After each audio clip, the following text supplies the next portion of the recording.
Hello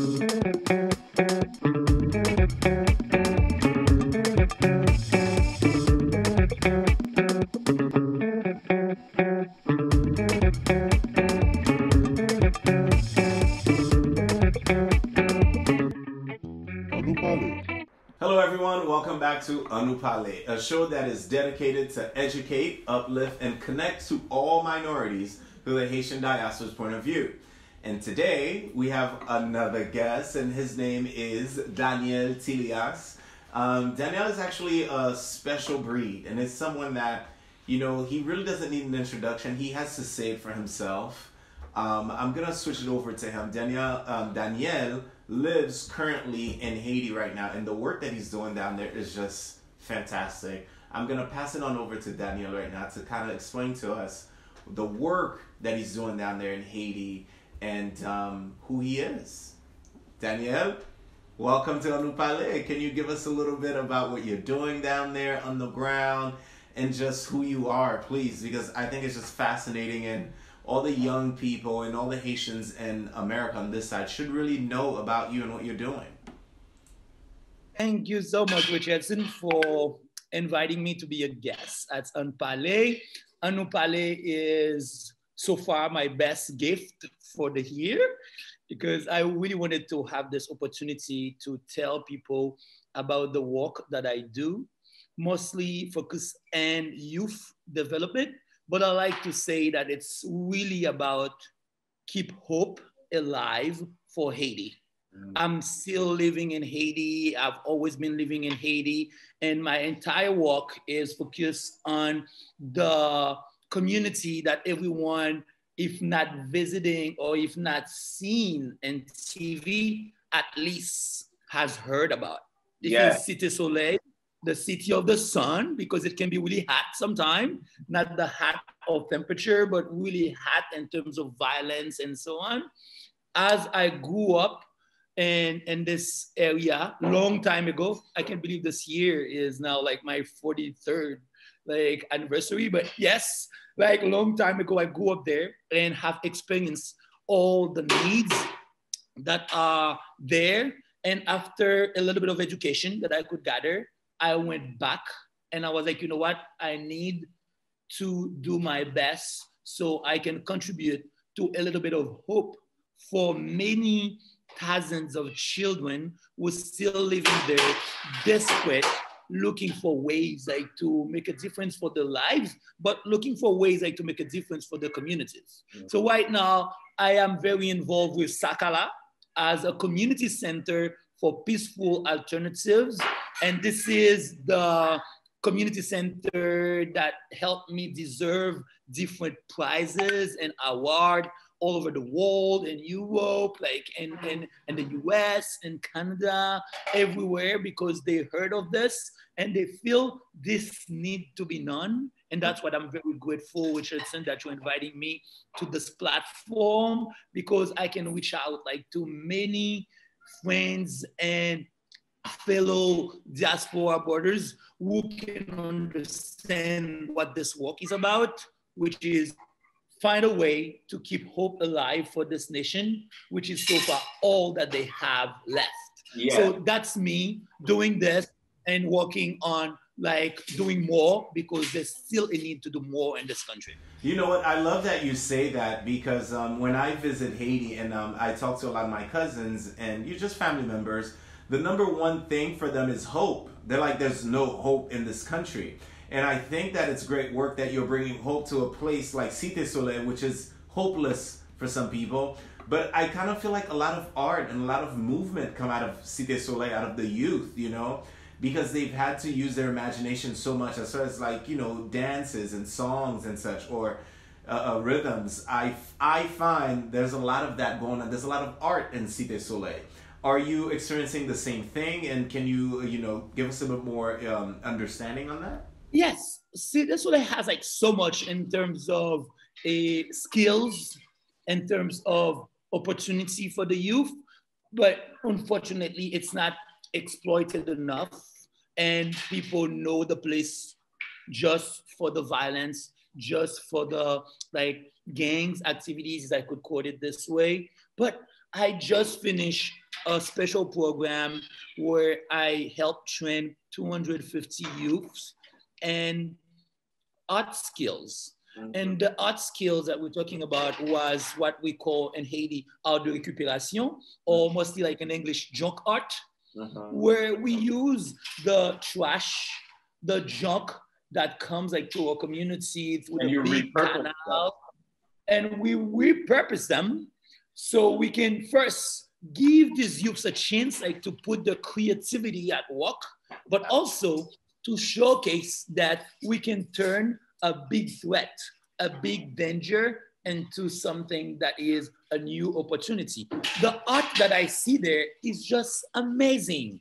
It's like these people are experiencing so much trauma that when you give them a chance like to really express something different, they just surprise you.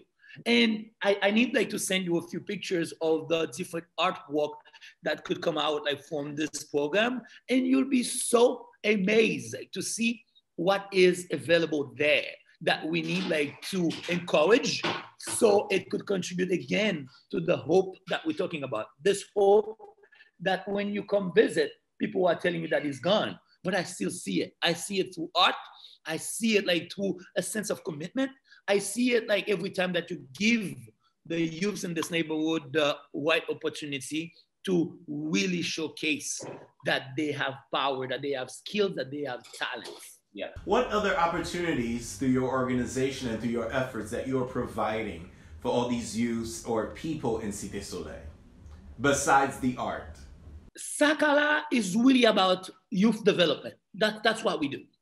And Sakala, as I said before, stands for Community Center for Peaceful Alternatives. And the alternatives is big in all meaning. And I know it has no meaning if I try to translate it like into English, but in Creole, it's sa, S-A-K is the communauté, for the community. A, Saka, alternative, L-A, la paix, is peace. It's like Community Center for Peaceful Alternatives. And I try to stress on this because the alternatives part is what we do. Anything that can become an alternative to tell a youth you worth something, we use it. We started like with sports. We started with our program as a soccer program. Yeah. We saw like so many young kids will get into a gang because all they see was just this.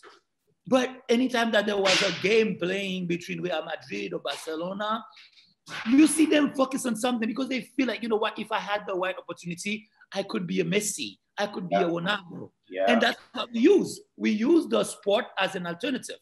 And it did work.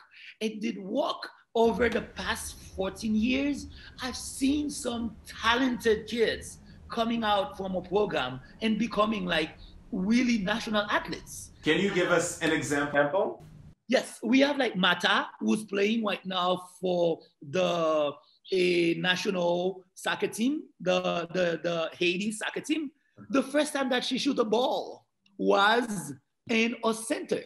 A young girl who didn't know anything about this. And I need to give a tribute to my folks from California, because I remember it was a team, a school from Los Altos, Palo Alto, who was visiting Cité Soleil. And as I do some work of translation, I said, like, why not visiting Cité Soleil? And they came and they play a game with like our boys, and our girls were like, wow, that's amazing.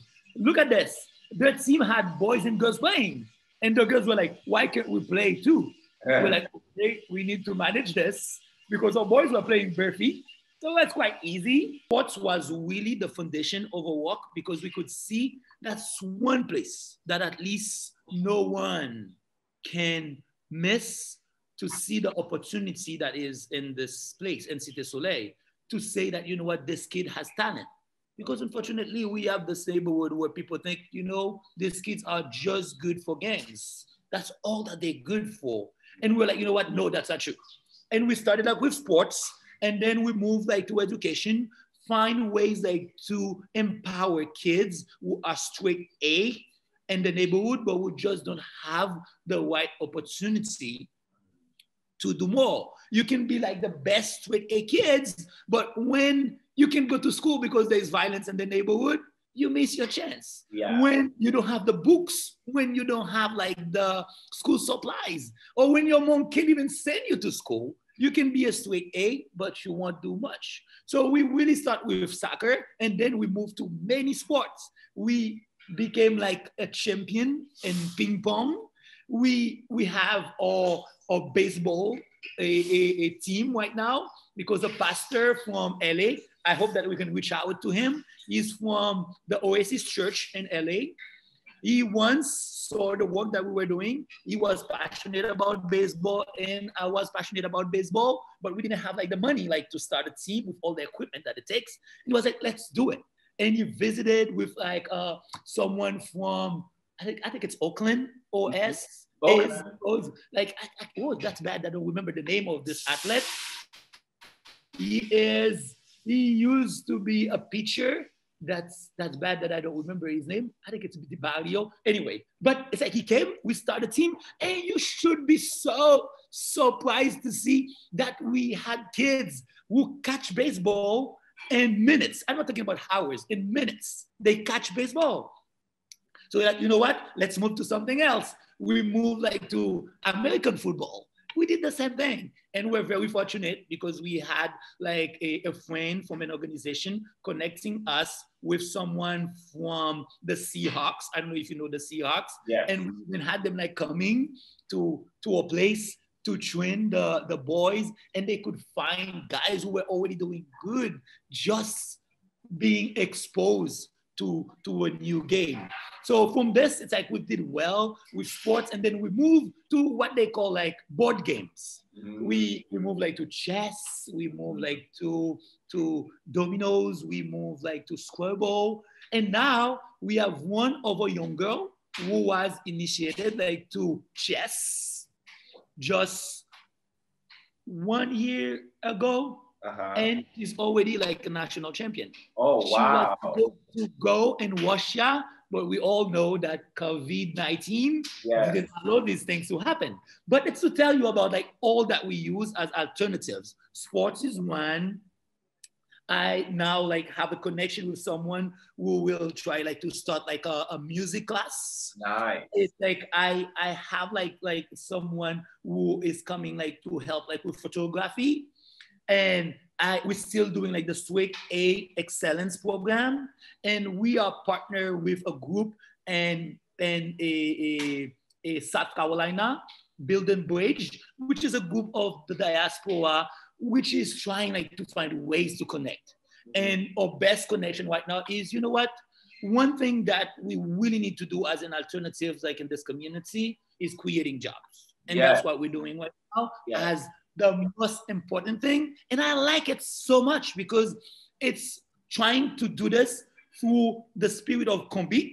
Kombit, I'm pretty sure that you've heard about Kombit. It's this kind of like participative, collaborative effort to do things to kind of go beyond a challenge that normally one person couldn't do. But all together become easy. And that's the way that we managed to build the Citadel, which is one of the wonder of the world. That's the way that we manage sometimes like to feed the people of Haiti by not having tractors. And now we're trying to use the same concept by having people in the diaspora, people in Haiti, to become the one creating the jobs that I believe Haiti needs, at least this community that I am working really need to make a huge difference in the life.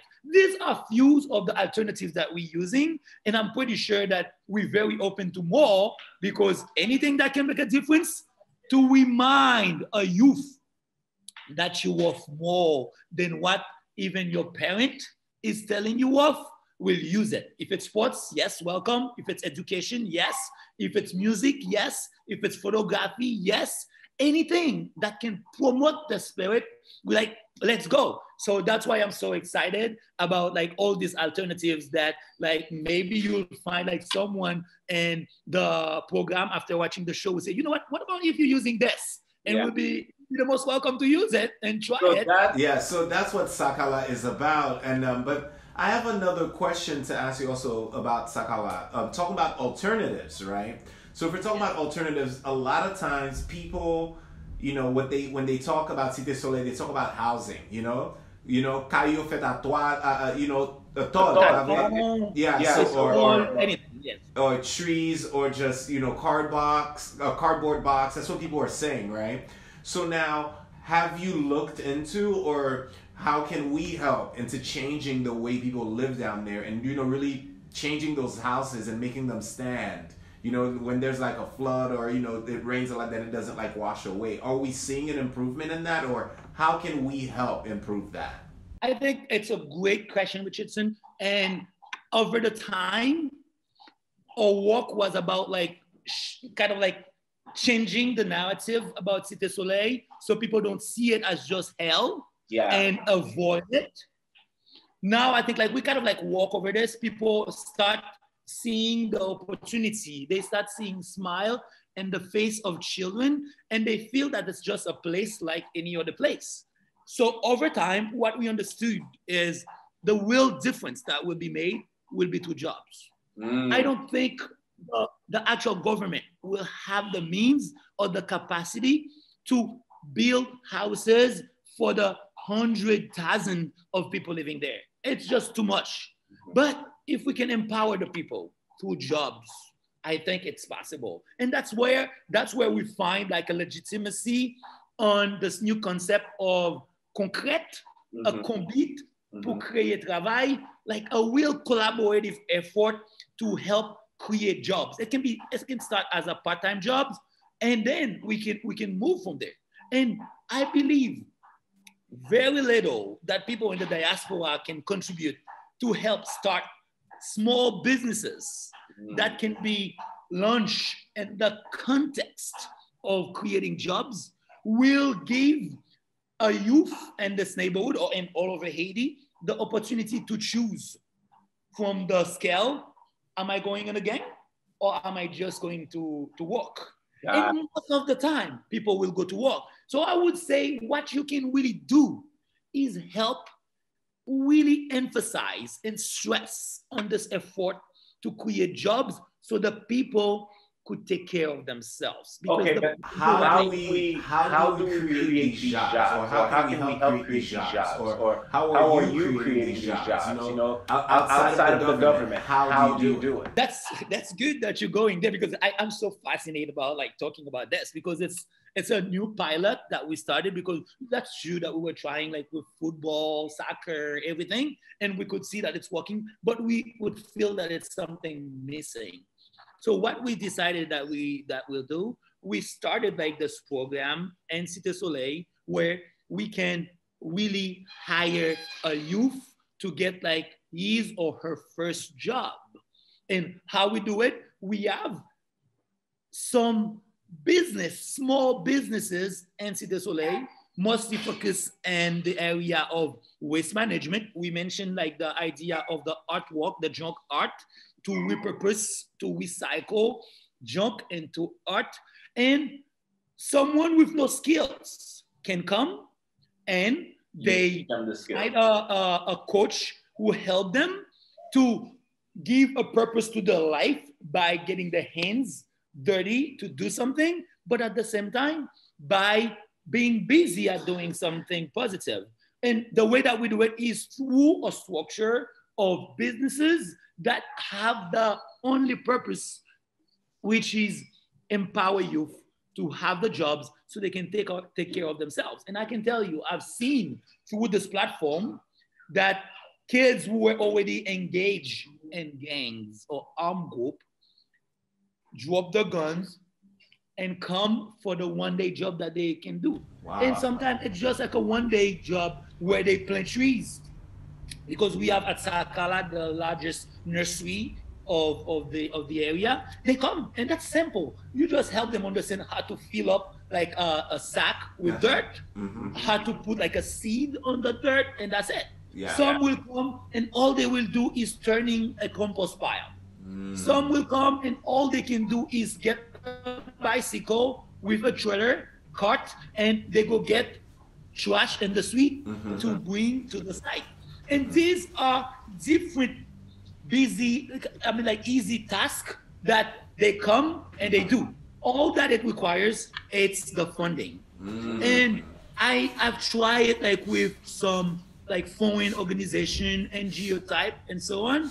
But the best experience that I had was through Build and Bridge, the diaspora organization that I told you about in the South Carolina, which managed like to make like a fundraising and get the money and send the money to us. And then we give them report on how many youth access jobs, just simple as that. Yes. So this is to tell you, we have the platform, we have a structure that is already organized to do it. It's a matter of getting the funding to make this.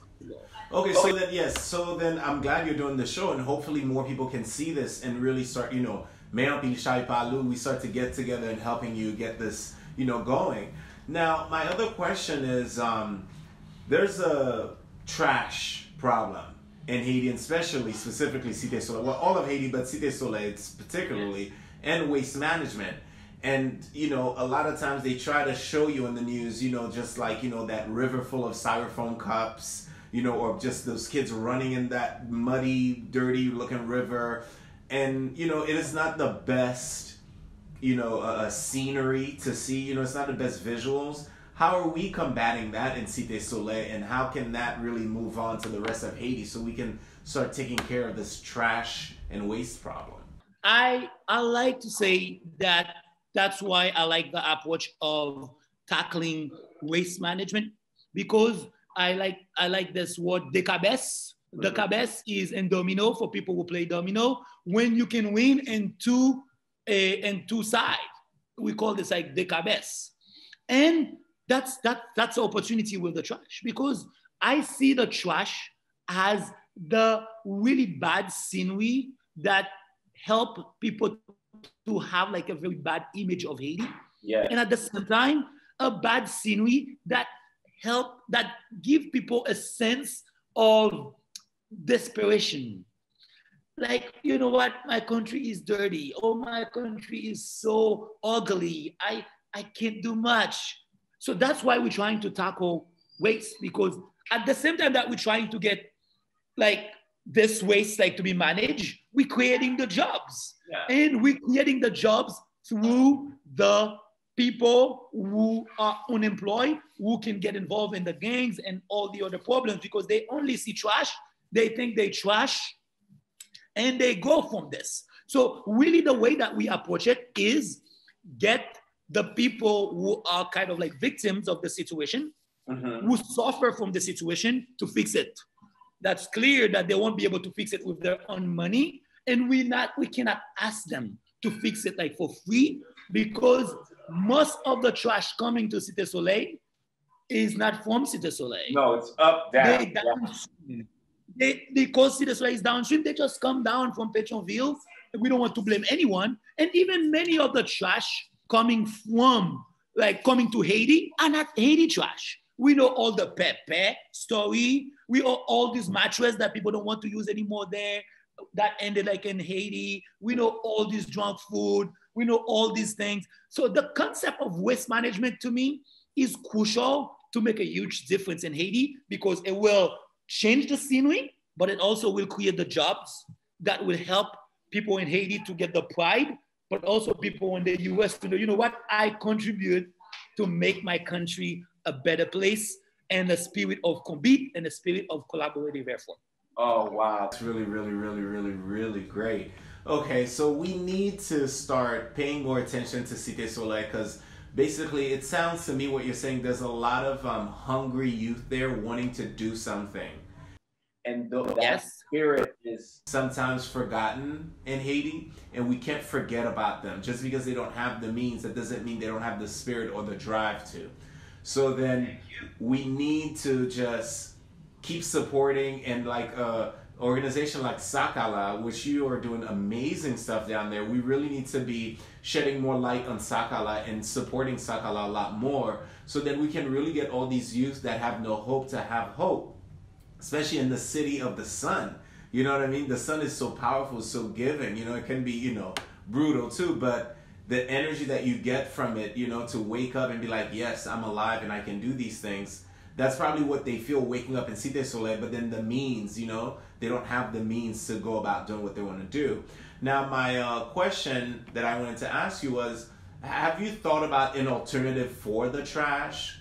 Like a way we can use the trash maybe? Because I look online, sometimes I see in India, they're like building houses out of trash. Like they wash it, they kind of compile it together, and they're making these houses. Have you looked at other means or other ways to use the trash to make something good come out of it that we could probably help with? Thank you, Richardson, because that's exactly where we are going. And myself, after Sakala, I started this business, not an organization that is just like for social work. I started Fatkaka, that stands like the power of waste or the wealth of waste. And this business is all about this, turning any kind of waste into wealth. Right now, we're getting the carton board in the street, we're turning them into briquettes. Briquettes for cooking stove. Nice. We're getting like the plastic, any plastic that we can find in the street right now, we shred them and we're making bricks, like concrete bricks out of them. We're getting like any organic that we can find like in the street, we process them and we're making compost out of it.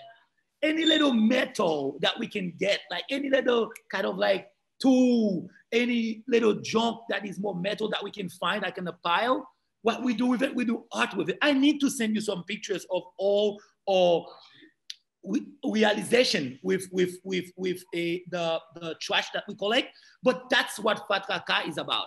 We're creating the jobs, but getting the youth to go get the trash in the street, and we process this trash into something valuable. Art, compost, briquette, cooking briquettes, a flower pot, for like the bonsai pot.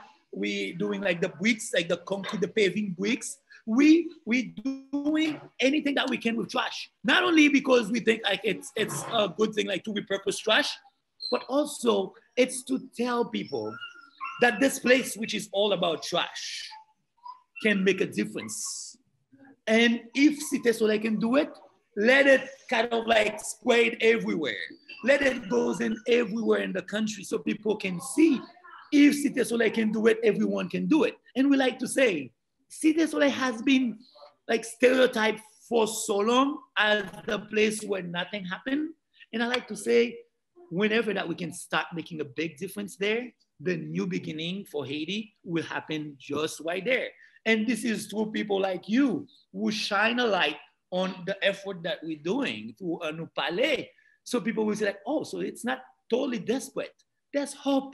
There's hope that this guy, CNN can find him. So if CNN can find him, what about us in the diaspora? Why can't we trust him if CNN trusts him enough like to go and feature him as a hero? Yeah. Among 100,000 of applicants? Why can't we as the diaspora give him a try, give him a chance, share thoughts, share ideas with him so the work that he wants to do can have a meaning for his community, but also for the entire country, but also for the nation. I say nation because it's for the spirit of either people who live here or people who live abroad. So that's what like we really want to do. And we believe that we're doing a lot already with trash. It's a matter of continue to get shows like Nous Palé to remind people that it's possible and we can do it. The whole idea for Nous Palé was that, honestly, it is just a show we're doing, 25 to 30-minute interviews with Haitian professionals that are doing great stuff in Haiti and abroad. So we can just kind of like celebrate them and have a light shine on them so people can start, asking questions, looking them up. And of course, we're going to have all the information about Sakala and Fatkaka on the page so everyone can see this, so they can support. But we are coming to the part of the show that I love to just play with. It's called Creole Word of the Day. Okay? And we want you to pick a Creole word. We want you to pick a Creole word that you love or that you want to educate someone about, or our audience about. So, you know, it's our effort into, you know, helping the audience understand Creole a little more. I know already the Creole word for me. What is it? My Creole word is Kombit. Kombit. And can you explain Kombit for us, please? Kombit has this meaning of collaborative effort. It's something that has like a root in agriculture, because our ancestors or grandparents used to gather together to try a challenge that seems to be too big for one person, for one family, for one community. And when I say it has its roots in agriculture, people used to have like acres of land and they didn't have tractors. So what they do, they say, just me will take me like 1 year to walk this land. But 100 of us will take 3 days to walk this land. And that's why I love Kombit, because the Kombit has made so many wonders in this country until capitalism came. Like, why would you do it like this when you could pay someone? Yeah. But the effort of Kombit is, it's like we share the challenge. We take ownership of the result. And we have had some of the best accomplishment over years through Kombit. Kombit is a word that I think more Haitians need to understand, because with Kombit, we can do a new wonder. Yeah. We can do another revolution. Yeah. We can do another great success. Yeah, you know what I just realized? With Kombit, we can combat everything that we need to in Haiti. Maybe it's from combat then. That's right, that's right. And I just wanted to say, on behalf of Anu Palé, on behalf of Moonlakai, on behalf of the whole community, we thank you for all the great work we're doing. We're going to have all the information available for everyone to go ahead and support you. We want to thank you for your time today. And yeah, just thank you so much. And we can't wait to have you back on the show so we can see how much more progress you've made. Yes, I'm more than happy. Thank you about this.